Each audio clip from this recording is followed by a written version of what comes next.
to look for is no more here. He has resurrected and gone ahead of you to Galilee. And from this short scenario, there are some few lessons I want to share with you concerning the resurrection of our Lord Jesus Christ on that day. The first one I'll talk to you about is that it was women that witnessed the resurrection of our Lord Jesus Christ. This tells me that women are so important in the evangelization of the gospel. Praise the name of our God. The first people that have witnessed concerning the resurrection of our Lord Jesus Christ was what? The women. The second thing I want to tell you about this is that there is nothing that God says that will not come to pass.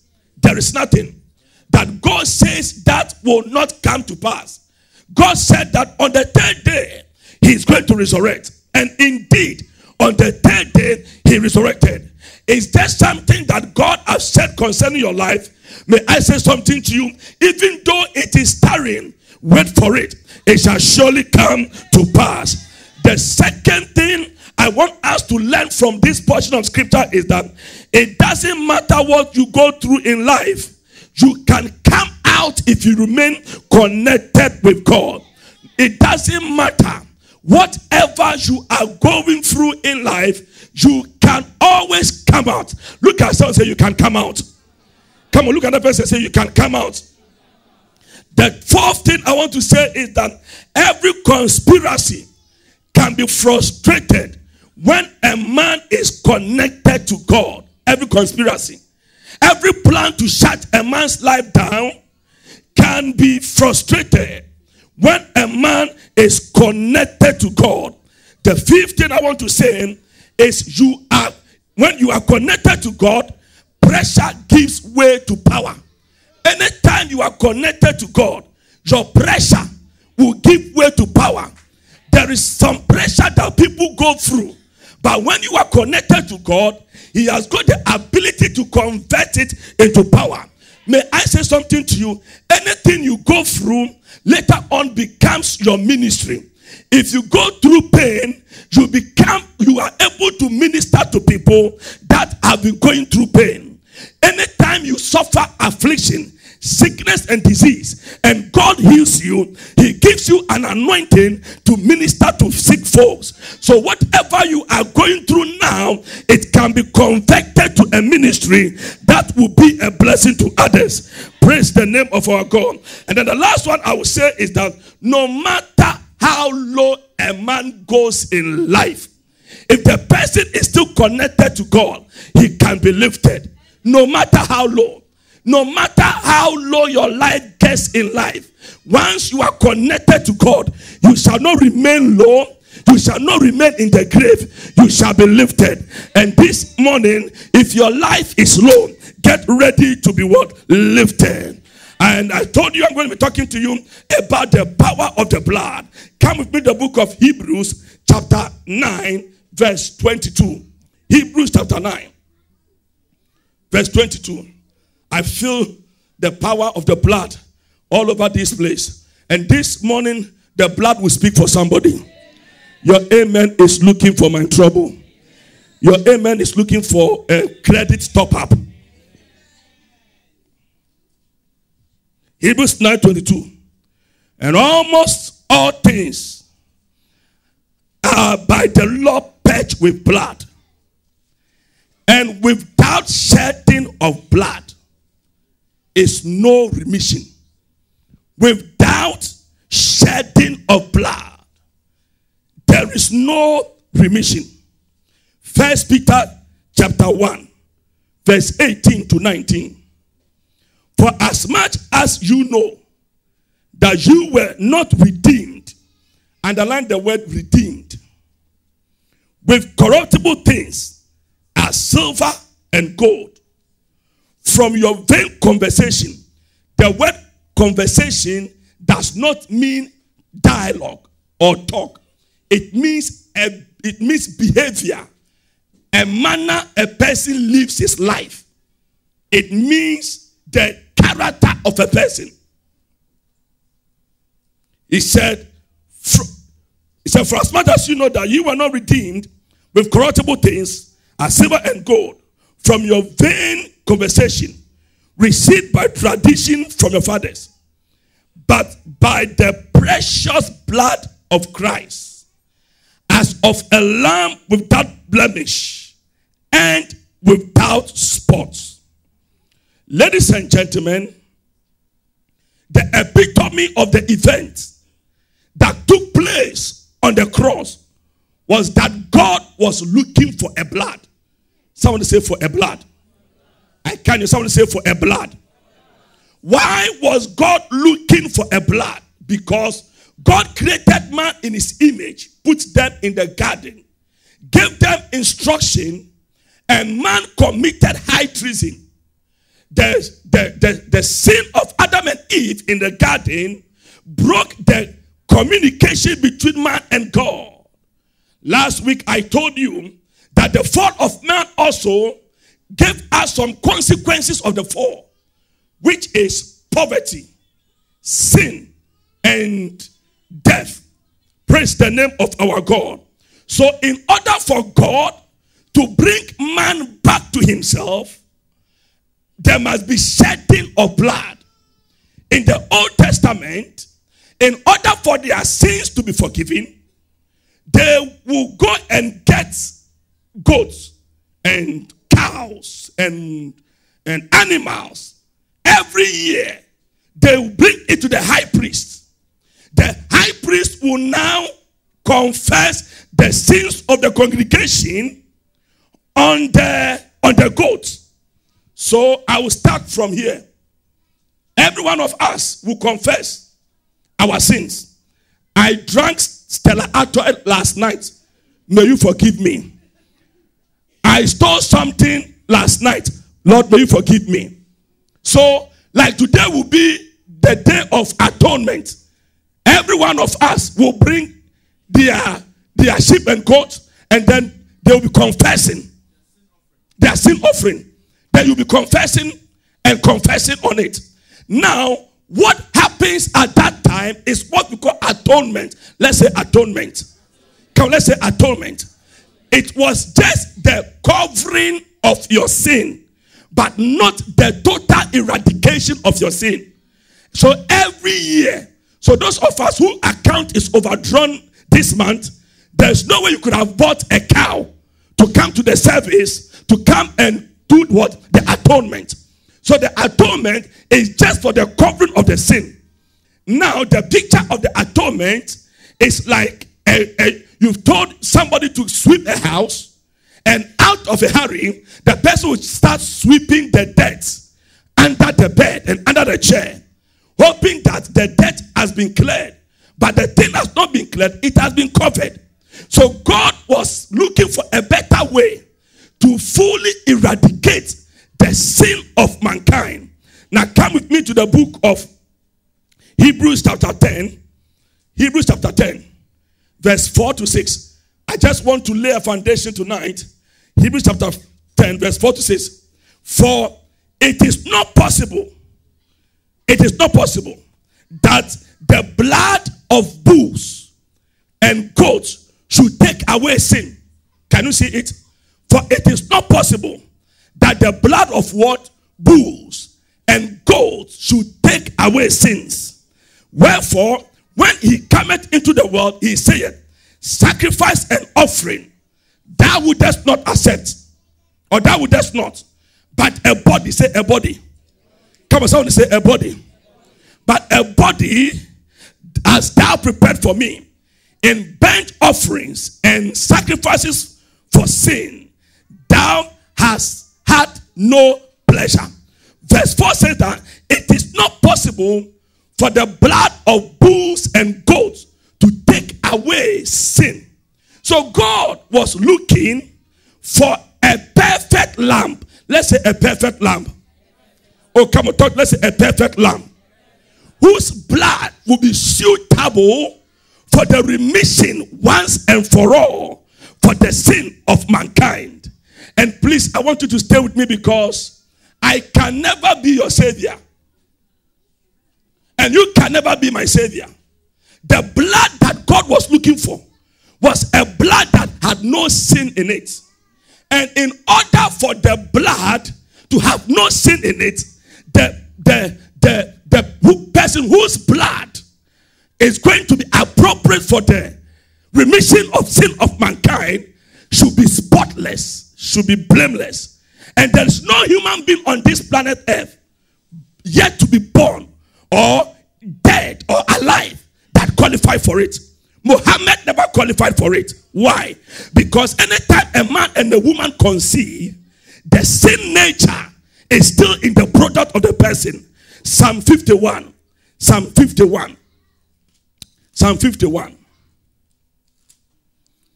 Psalm 51. Verse 5. David said, behold, I was shapen in iniquity, and in sin did my mother conceive me. David said, I was shapen. That means I was formed in iniquity. Anyone who is a product of a man and a woman is a sinner. Am I talking to somebody here? Anyone? For me, I'm a product of a man and a woman. I'm a sinner. If not because of the blood I'm going to talk about. Are you listening to me? So God was looking for a blood that had no sin in it. So in the book of John chapter 1, verse 29. John chapter 1, verse 29. The next day, John seeth Jesus coming unto him and said, behold, the Lamb of God who taketh away the sin, not the sins. Look at it. He taketh away the sin of this world, not the sins. The sin of this world is the nature of sin in man. That is, until you give your life to Jesus Christ, the nature of sin is in you. That which make you become a sinner is a seed in you. And that is what God wanted to take away from man. And the only one that can qualify is the Lamb of God, which is our Lord Jesus Christ. And God needed his blood, the blood of Jesus, to liberate man from the consequences of the fall of Adam. Now hear this.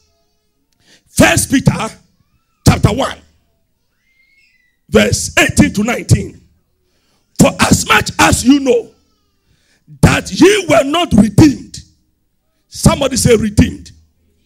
Somebody say redeemed.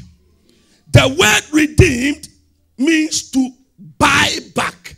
Say to buy back. God wanted to buy man back to himself, to the original position.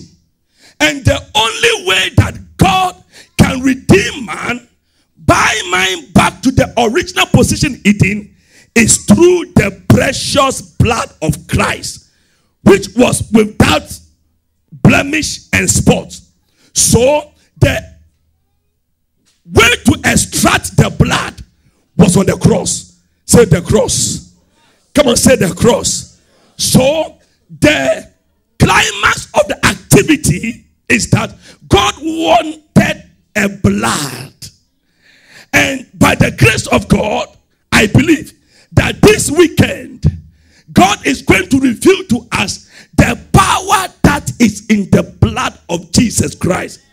The church is not walking in the victory that we are supposed to walk in because we don't understand the power that is invested in the blood.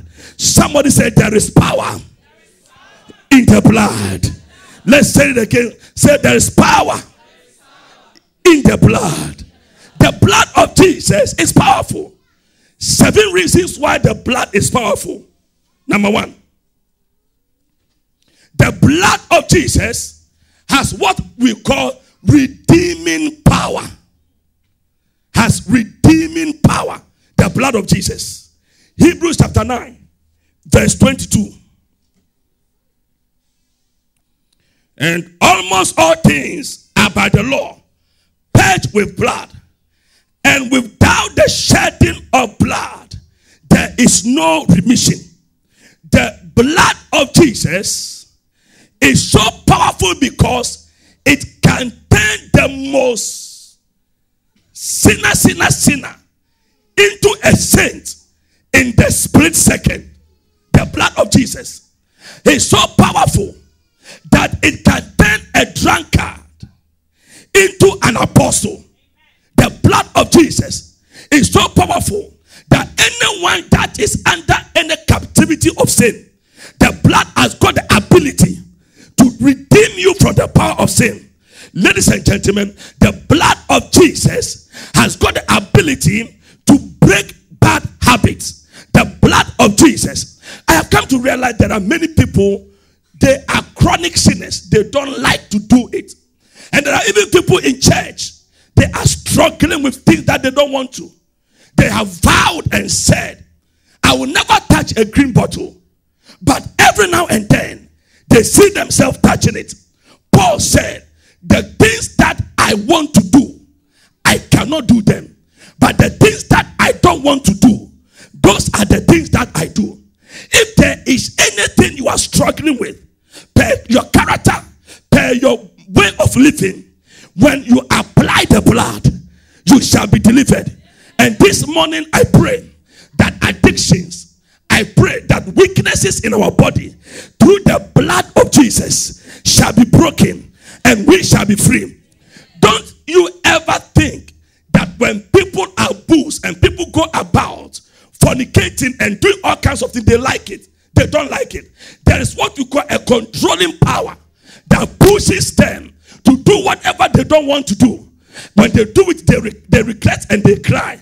But I believe the answer to such is the blood of Jesus. And this morning, the blood that gushed out from the veins of Emmanuel, that blood is still available to set anyone free from smoking, from drinking, womanizing, menizing. The blood has got the ability to deliver you from such habit. So the blood has got the redeeming power. Number two, it can redeem us. Number two, it has got what I call the cleansing power. Cleansing. Cleanse.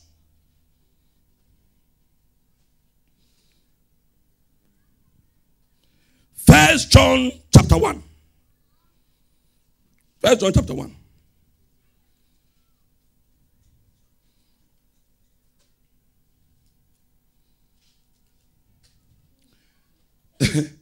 Some prophets, I want to look at me. Some prophets was ministering, and then there were some people, you call this person, and then you mention your name, the sins that you committed in front of the people. Then you mention this one's name, the sin that you committed. Come to you, mention your name. So he was about to get to another person. The person just went down and said, oh Lord, let the blood speak for me. Oh Lord, before these people, let the blood speak for me. And I believe that this morning, you don't need to run away. The blood will speak for you.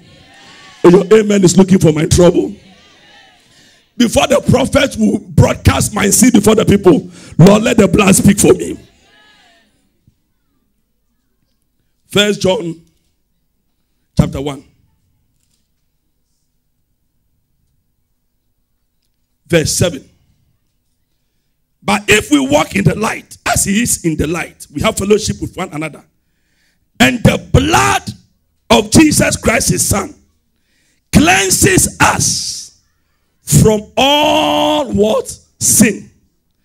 If we say that we have no sin, this portion of scripture was not written to unbelievers, was written to believers.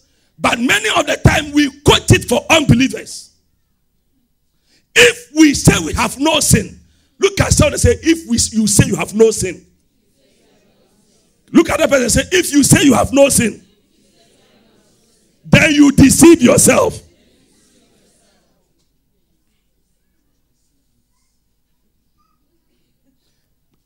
talk here? Can I be real here? We have a lot of hypocrites in church. And we have created the hypocrisy from the pulpit. The church is hospital. Let's say the church is hospital. Come on, let's say the church is hospital. It's a hospital that attracts drunkards, attract prostitutes, attract all kinds of people. But if the church begins to find out that such a person is so and so, will be the first to kill them in the church. One day somebody told me, so that person is not good, oh, be careful. I said, you are number one. You are not good first. You, the person that you are telling me that this person is not good, you, number one, you are the person I have to be careful of you. Why is the person coming to church?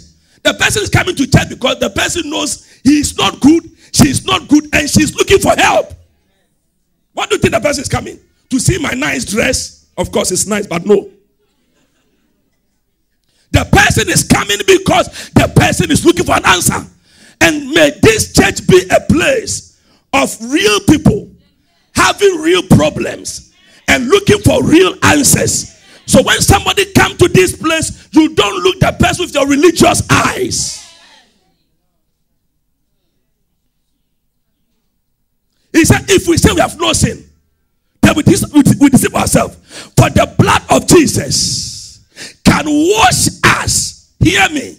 What sin is there in your life? There is a blood that can cleanse you as white as snow. I am not giving you a license to go and sin. Are you listening to me? You sin without license, but per adventure you are falling into sin. There is a blood that can cleanse you, wash you. So the blood of Jesus has got the capacity to cleanse us from all of our sins. That is if we confess. That's if we confess. Now, if you are coming to God, come to God with an open heart. Don't come to God and act as though you are perfect. He is your Father. He has made the blood, cleansing blood available. And many of us, there are sins we have committed.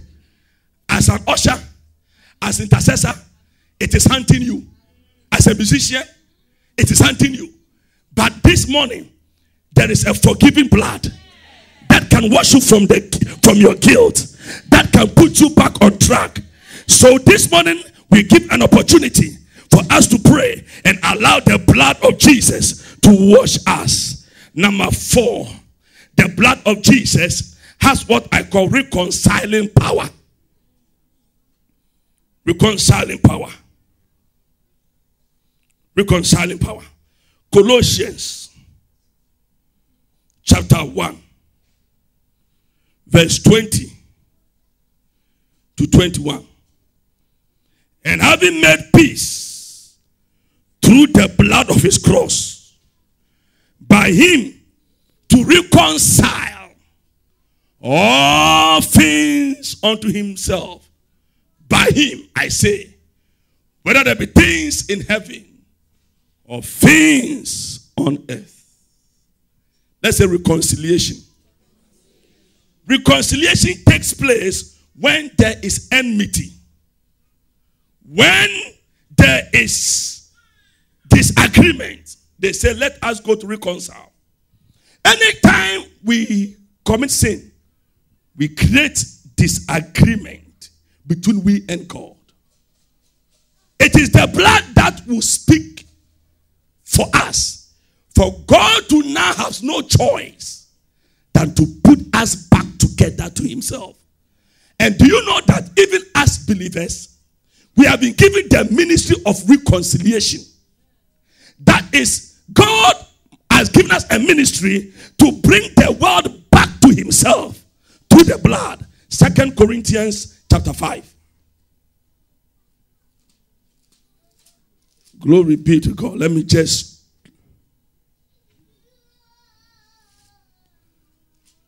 verse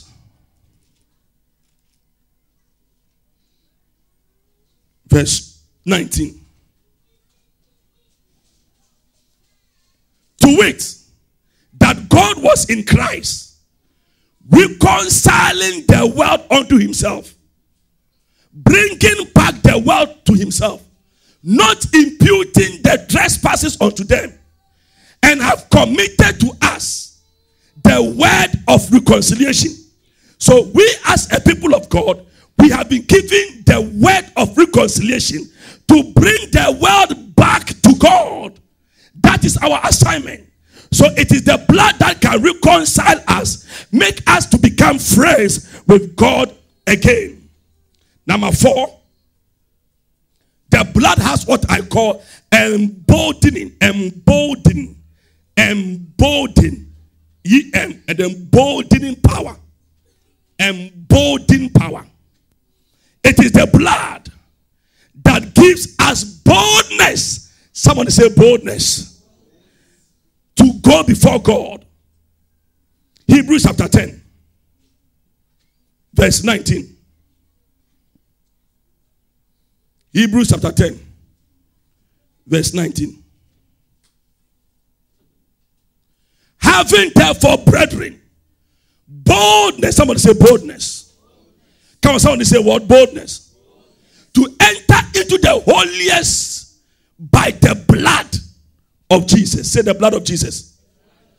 In the olden days, it was only the high priest that goes before God. And do you know what they do?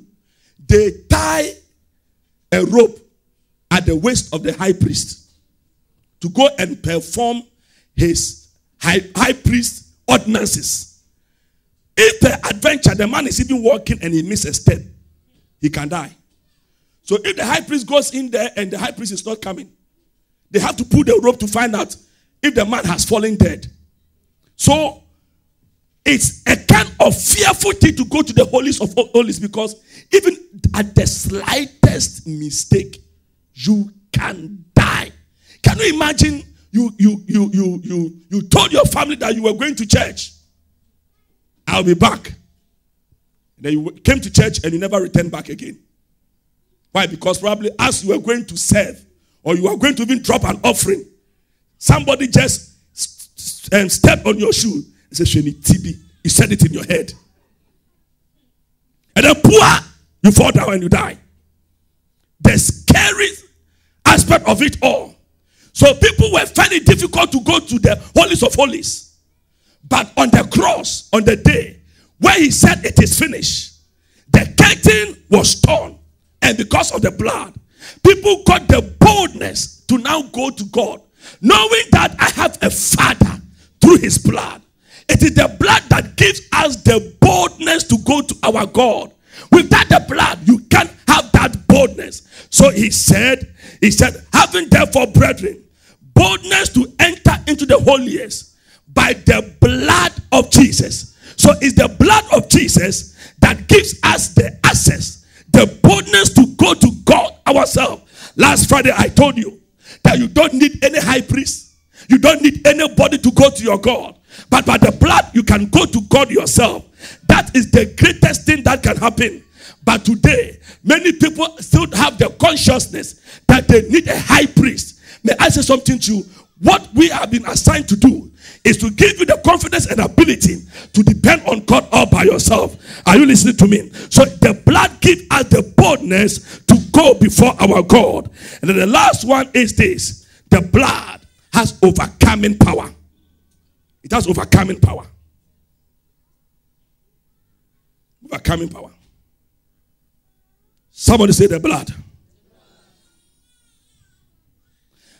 I was doing research on this blood, and I realized that there's this great theologian, his name is called Andrew Murray, who was giving a lot of arguments about the blood and some beautiful things that are invested in the blood.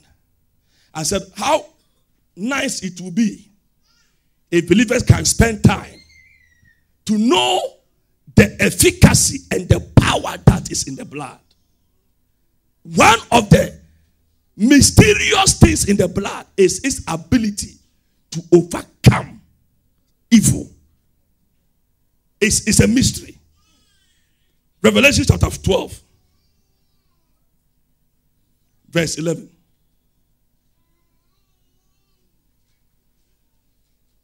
And they overcame him by the blood of the Lamb and by the word of their testimony. And they love not their lives unto death. Some say overcome by the blood. Let's say it's overcome by the blood. There is an overcoming power in the blood. Anywhere the devil sees blood, especially the blood of Jesus, he shudder. He gets afraid. Because it was the blood that defeated him. And the blood will continue to defeat the enemy. I said the blood will continue to defeat the enemy. The Bible said that the life of the flesh is in the blood. So, anytime the blood of Jesus is invoked, the very life of Jesus is invoked. And this particular morning, we are going to speak the blood. Every activity of darkness, anytime the blood is spoken, the devil shudder. The Bible says in Colossians chapter 2 verse 15, having spoiled principalities and powers and triumphing over them in it. Hear this, the blood spoiled principalities and powers. The blood dealt with them. The blood that shed on Calvary cross, it shall never lose its power. It reaches to the lowest. It can reach to the highest. The blood has got redeeming power. And church, I want you to know, the moment you say the blood of Jesus, you are calling the life of Jesus himself. And Jesus will show up. Are you listening to me? There is power, wonder-working power in the blood of the Lamb. The blood is a weapon given to the church to overcome the activities of the enemy. And this particular morning, I don't know what the enemy is doing in your life, but being the Resurrection Sunday, we are going to bring the devil to bananas. At the mentioning of the blood, he will be afraid. He will leave you. Somebody shout the blood. The blood is powerful. The blood. Somebody say the blood again.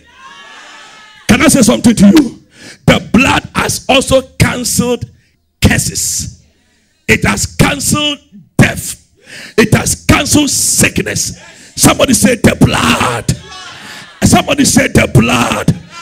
This morning whilst I was preparing, I was saying, Father, may you give us a revelation of the blood. Because the blood of Jesus is still powerful. One of my mentors, his name is called Archbishop Nicholas Duncan Williams. We were praying in his house. Myself, Dr. James Nanjo, David Entry, and several others. We were praying. Maketika. At that time, Archbishop was climbing the steps and his ankle got twisted. So they put him in POP. For months, the Archbishop was in POP. He was doing all kinds of tests to find out why the sickness or the damage was persisting. So we were praying and he said to us, he was coming to Harley Street to check his ankle. So he said, first, can you pray for me that God will take me safely? I am traveling tonight, tomorrow morning. I'm going to London, to Harley Street. That time we don't even know where Harley Street is. All we know was Odoko official town. Harley Street. That's what the man said. So we prayed with him. We left. Within 2 days' time, we learned that the Archbishop is in town, walking on his feet perfectly. So the next weekend we went for prayer. He said, folks, there's power in the blood. That's how I told. There's power in the blood. Power in the blood. He said, when I was about to go, the Lord said to me, you have not dipped your feet in the blood. So dip your feet in the blood. So folks, I dipped my feet in the blood. And I started invoking the power of the blood. Then all of a sudden, I felt the pain has left me. That is why I didn't go to any Harley Street. Folks, I'm going to buy shoes and wear. You will see my feet and you see the shoe. Any chronic disease in your life, invoke the blood. Any area where there is a challenge, invoke the blood. There is power, redemption power. The blood can overcome every activity of the devil.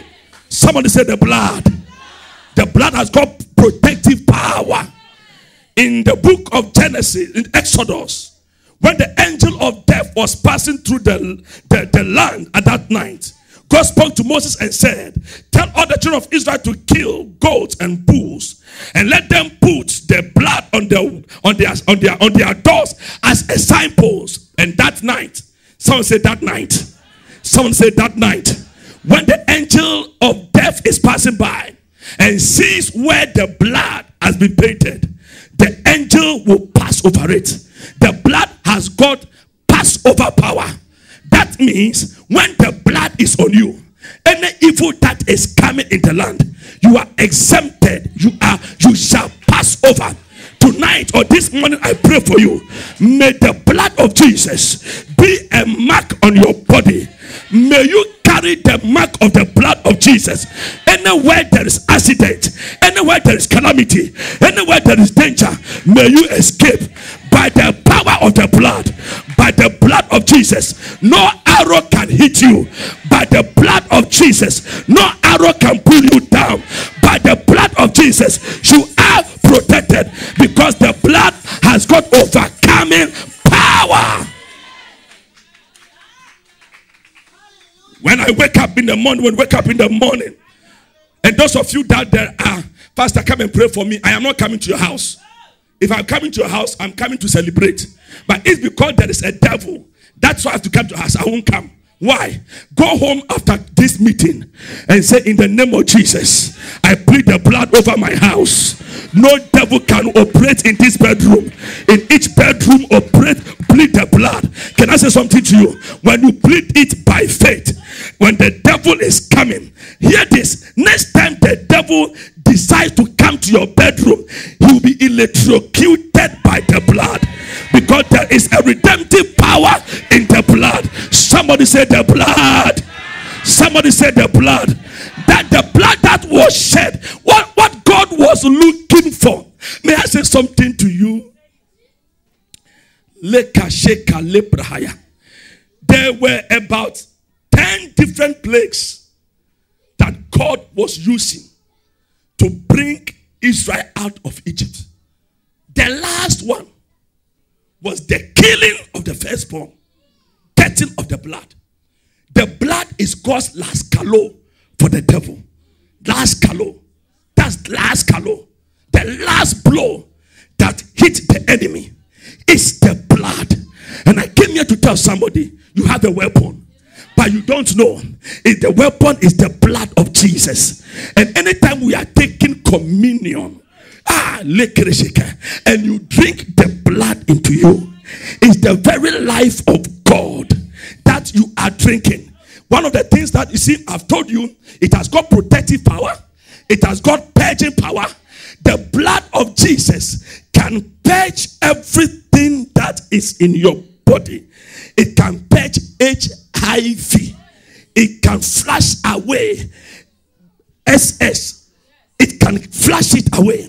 Any blood-related sickness, the blood of Jesus Christ, when it enters your body, it can flush it out of your body. The blood of Jesus Christ can kill high blood pressure. Are you listening to me? The blood of Jesus Christ operating in a man's can turn every sickness around. And this morning, by the blood of Jesus, I demand total liberty for every woman, every man, boy and girl, anyone that was born with any infirmity, any sickness from your mother's womb, by the blood of Jesus Christ that was shed on Calvary cross. I came to demand your freedom. I came to demand your freedom. I came to demand your liberty by the blood of Jesus. Any curse that has operated in your father's house, the Bible said, curse is a man that hangeth upon the tree, that he will redeem us and give us the blessing of Abraham. Any curse from your father's house, any curse from your mother's house, today by the blood of Jesus, I break it over your life. I break it over your life. By the blood of Jesus, I demand total liberty. I demand total liberty. May you receive it. May you receive it in the name of the Lord Jesus. By the blood, this year you are protected. By the blood, your children are protected. By the blood, your husband is protected. By the blood, your mother is protected. On this altar, may the blood that spoke. Now, church, listen to this. Listen to this. When Jesus was hanging on the cross and they pierced, yesterday, Friday night, I told you that there were 7 areas that Jesus shed his blood. But on that Calvary cross, when they crucified him and the blood touched the earth, the Bible said there was earthquake. Things were shaking. People that were dead, they resurrected. People that they have buried, they resurrected. This morning, anything that is dead in your life, wombs that are dead, organ that is dead, the blood that was shed, it shall bring it back to life. Shall bring it back to life. Shall bring it back to life. There is power, wonder-working power in the blood of the Lamb. May you be free.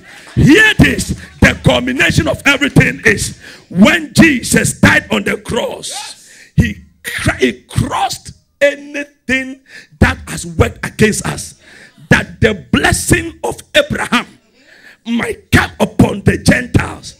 Who are the Gentiles? The Gentiles are you and I.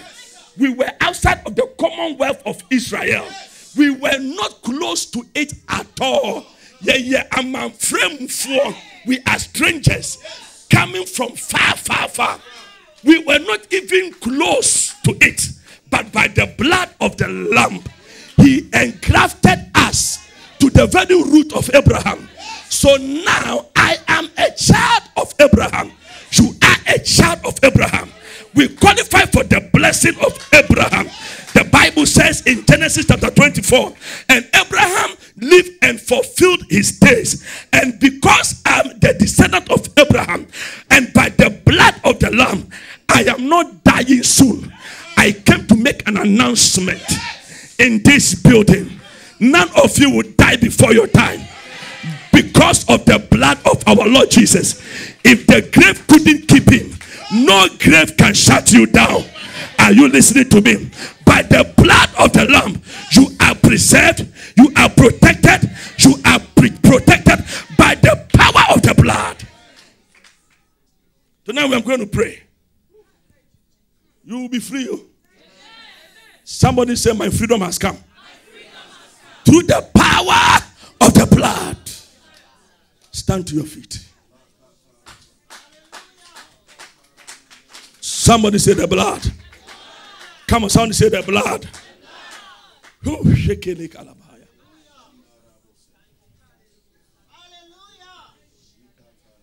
So much power. You know something? I wish this would not be another 9 sermon. But this would be revelation. I wish it wouldn't be another 9 sermon that pastor would come and preach. But this must be a revelation. Somebody say power. In the blood.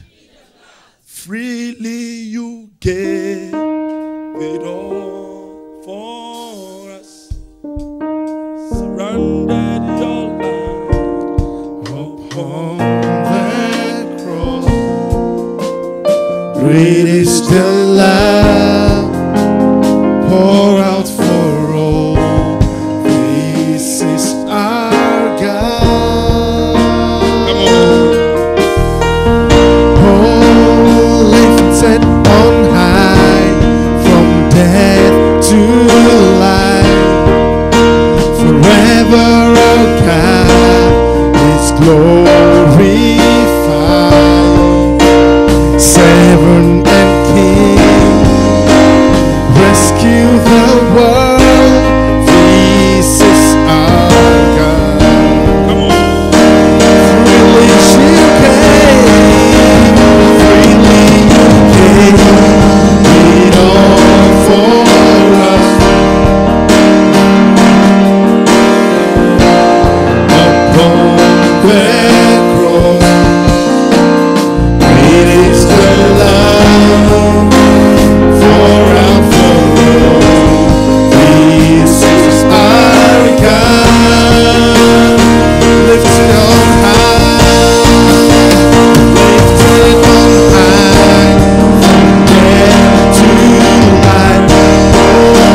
lift it